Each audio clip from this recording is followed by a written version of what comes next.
Question number 27. X, Y, Z are partners in a firm in the ratio of 3:1. Z retired from the firm on 1st April. On the date of Z's retirement, following balance existed in the books of the firm.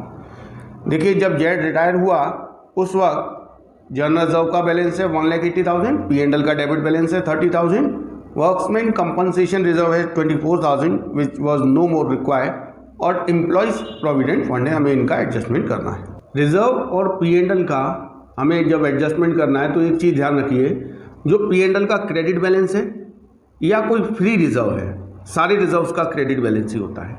जब उन्हें distribute किया जाएगा P&L के credit balance को या किसी भी free reserve को, मतलब जिस रिजर्व के अगेंस्ट कोई लायबिलिटी पेंडिंग ना हो, तब पार्टनर्स की कैपिटल बढ़ जाती है। भाई प्रॉफिट में से अनडिस्ट्रीब्यूटेड प्रॉफिट बढ़ेगा तो कैपिटल ऑब्वियसली बढ़ेगी।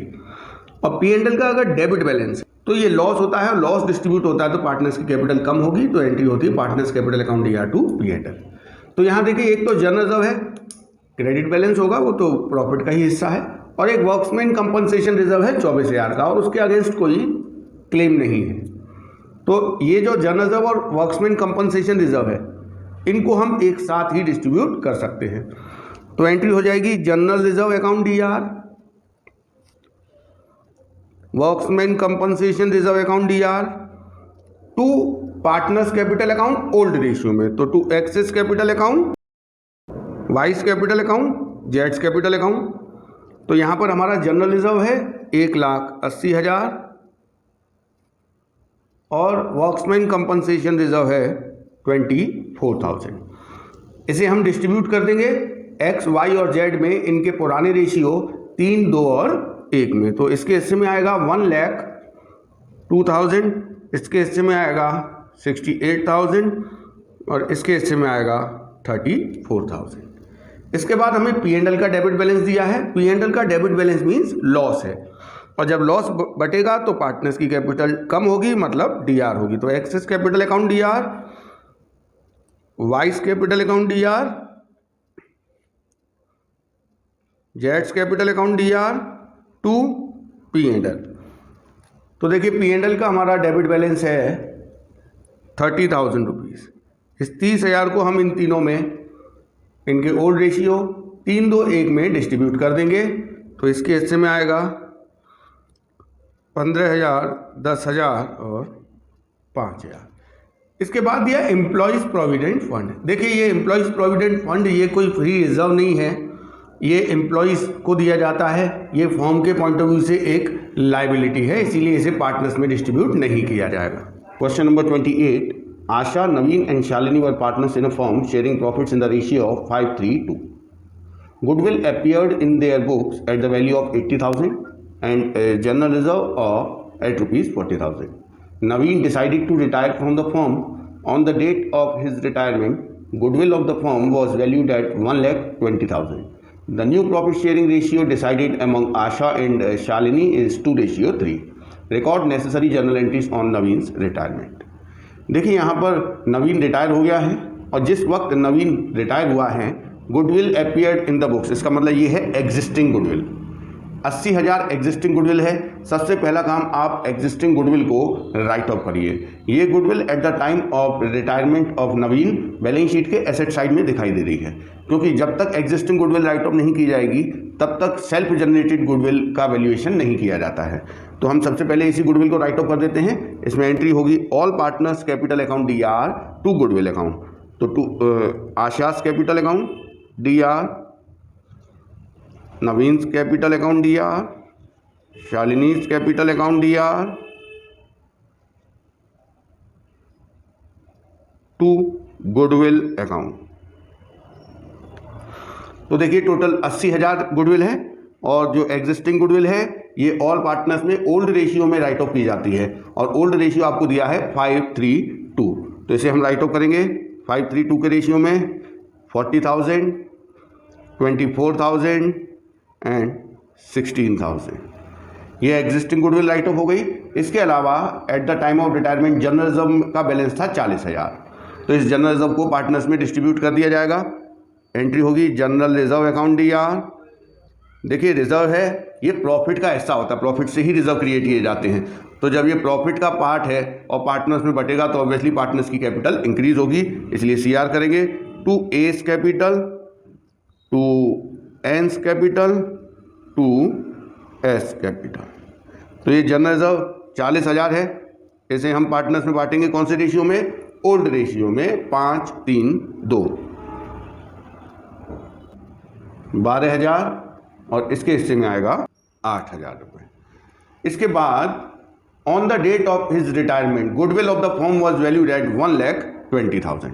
देखिए इसके रिटायरमेंट के टाइम फॉर्म की गुडविल का वैल्यूएशन किया गया। ये सेल्फ जनरेटेड गुडविल का वैल्यूएशन किया गया है कि नवीन के रिटायरमेंट के समय फॉर्म की गुडविल थी 1,20,000। इसमें से जो नवीन का हिस्सा होगा वो इसे दिया जाना है। अब रिटायरिंग पार्टनर के हिस्से की गुडविल उसे दी जाती है, तो एंट्री होती है gaining partners capital account DR to retiring partners capital account. तो इसके लिए हमें पता करना पड़ेगा कि नवीन के हिस्से को किस रेशियो में आशा और शालिनी ने एक्वायर किया है। इसके लिए देखिए हमारे पास ओल्ड और न्यू दोनों रेशियो हैं, तो हम कंपैरिजन कर लेते हैं। पहले देखिए ओल्ड रेशियो है आशा, नवीन और शालिनी का 5, 3 और 2। नवीन के रिटायर होने के बाद आशा और शालिनी का नया रेशियो दिया हुआ है 2 और 3। देखिए कंपैरिजन के लिए आपको पता है सम ऑफ द रेशियो सेम होना चाहिए। इसका सम ऑफ द रेशियो 10 है, इस रेशियो का सम ऑफ द रेशियो 5 है, तो हम इसमें 2 का मल्टीप्लाई कर देते हैं। अब हम दोबारा से ओल्ड रेशियो लिखेंगे और न्यू रेशियो लिखेंगे। तो देखिए ओल्ड तो एज इट इज लिख दिया जाएगा 5, 3 और 2। न्यू में हम 2 का मल्टीप्लाई कर देंगे आशा और शालिनी में 4:6। तो देखिए यहाँ पर आशा का हिस्सा पहले से कम हो गया है, इट मीन्स इसने गेन नहीं किया, इसने सेक्रीफाइस किया है। नवीन रिटायर हुआ है तो वो तो अपना हिस्सा सेक्रीफाइस करके ही जाएगा, और शालिनी ने पूरा का पूरा हिस्सा गेन किया है। देखिए यहाँ पर रिटायरिंग पार्टनर का शेयर भी और एक रिमेनिंग पार्टनर का भी 1/10 शेयर शालिनी ने गेन किया है। तो यहाँ पे गेनिंग पार्टनर कौन है? केवल शालिनी। तो एंट्री हमारी होगी Shalini's capital account DR, gaining partners capital account DR to retiring partners capital account to sacrificing partners capital account. To sacrificing क्यों? क्योंकि यहाँ पर एक रिमेनिंग पार्टनर जो कि रिटायर नहीं हो रहा है लेकिन उसने अपना शेयर सेक्रीफाइस किया है, तो उसको भी गुडविल के लिए कंपनसेट किया जाएगा। तो to Naveen's capital and to Asha's capital. देखिए यहाँ पे पूरी फॉर्म की गुडविल का वैल्यूएशन किया गया है 1,20,000 रुपये। तो नवीन जो कि रिटायर हो गया है उसको गुडविल का कितना हिस्सा दिया जाएगा? जितने का वो पार्टनर था 3/10 का, मतलब इसे दिया जाएगा 36,000। और जो आशा है जो कि रिटायर तो नहीं हुई है लेकिन उसने अपना शेयर सेक्रीफाइस किया है 1/10, तो उसे भी गुडविल का 1/10 दिया जाएगा। और ये टोटल देगा कौन? शालिनी, क्योंकि इन दोनों के ही हिस्से को शालिनी ने एक्वायर किया। या आप देख लीजिए शालिनी ने कितना एक्वायर किया? 4/10। तो फॉर्म की गुडविल का 4/10 इसके कैपिटल अकाउंट में DR होना है, तो वहाँ से भी 48,000 आएगा, या इन दोनों को जोड़ लीजिए तो भी 48,000 आएगा। Question number 29, Ram, Lakshman and Bharat are partner sharing profit in the ratio of 3:1। Goodwill is appearing in the books at a value of 1,80,000. Lakshman retires and at the time of his retirement goodwill is valued at 2,52,000. Ram and Bharat decided to share future profits in the ratio of 2:1. The profit for the first year after Lakshman's retirement amount to 1,20,000. Give the journal entries to record the goodwill and to distribute the profit. Show your calculation. तो देखिए यहाँ पर राम, लक्ष्मण और Bharat 3 partners हैं, और इसमें से Lakshman retire हुआ है। और जिस वक्त लक्ष्मण रिटायर हुआ गुडविल बैलेंस शीट के एसेट साइड में दिखाई दे रही थी 1,80,000। ये एग्जिस्टिंग गुडविल है। सबसे पहला काम है आप एग्जिस्टिंग गुडविल को राइट ऑफ कर दीजिए। इसकी एंट्री होती है all partners capital account DR to goodwill account.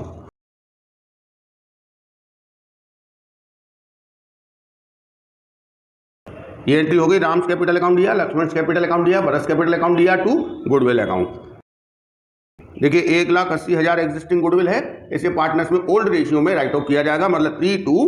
1, 90,000, 60,000 and 30,000। देखिए इसके बाद फ्रेशली वैल्यूड गुडविल है 2,52,000। इसका एडजस्टमेंट करने के लिए हमें पता होना चाहिए कि रिटायरिंग पार्टनर के शेयर को रिमेनिंग पार्टनर्स ने किस रेशियो में गेन किया है। तो देखिए यहाँ पर ओल्ड रेशियो भी दिया है, न्यू भी दिया है, तो हम कंपैरिजन करके पता कर सकते हैं। राम, लक्ष्मण और भरत का ओल्ड रेशियो है 3:1। लक्ष्मण के रिटायर होने के बाद राम और भरत का नया रेशियो दिया है 2:1। तो देखिए यहाँ पर ओल्ड का सम ऑफ द रेशियो 6 है और न्यू का सम ऑफ द रेशियो 3 है, तो हम इसमें 2 का मल्टीप्लाई कर देंगे। इसमें 2 का मल्टीप्लाई करके रखेंगे 4:2। तो इसने गेन किया है 1/6। इसने तो सेक्रीफाइस किया है 2/6 क्योंकि ये रिटायर हो रहा है। इसने गेन किया है 1/6। तो यहाँ गेनिंग रेशियो आ गया राम और भरत का 1:1।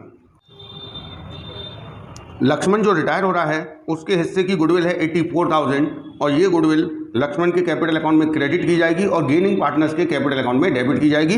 गेनिंग पार्टनर्स हैं राम और भरत और गेनिंग रेशियो है 1:1। तो एंट्री होगी Ram's capital account DR, Bharat capital account DR to Lakshman's capital account.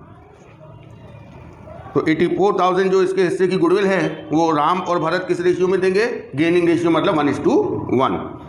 42,000। The profit for the first year after the retirement of Lakshman is 1,20,000। देखिए लक्ष्मण रिटायर हो गया, उसके बाद राम और भरत रह गए। अब फॉर्म में लक्ष्मण के रिटायरमेंट के बाद जो भी प्रॉफिट होगा वो राम और भरत में ही बांटा जाएगा उनके न्यू प्रॉफिट शेयरिंग रेशियो 2 और 1 में। तो पहले ईयर का प्रॉफिट हुआ है 1,20,000। आप देख लीजिए P&L एप्रोप्रिएशन अगर हम बनाएं तो यहाँ आएगा बाय P&L नेट प्रॉफिट 1,20,000। अब कोई आपको यहाँ पर एप्रोप्रिएशन तो दिया नहीं है, तो ये जो प्रॉफिट है वो सीधे पार्टनर्स के कैपिटल अकाउंट में जाएगा राम और भरत। और इनका रेशियो क्या है? 2:1। तो 1,20,000 को आप 2:1 में बांटेंगे तो 80,000 एंड 40,000 आएगा। आप इसकी जनरल एंट्री देख लीजिए P&L एप्रोप्रिएशन अकाउंट दिया to Ram's capital account to Bharat capital account. ये profit after the retirement of Lakshman first year का जो हुआ था उसे हमने राम और भरत में उनके नए रेशियो में डिस्ट्रीब्यूट कर दिया।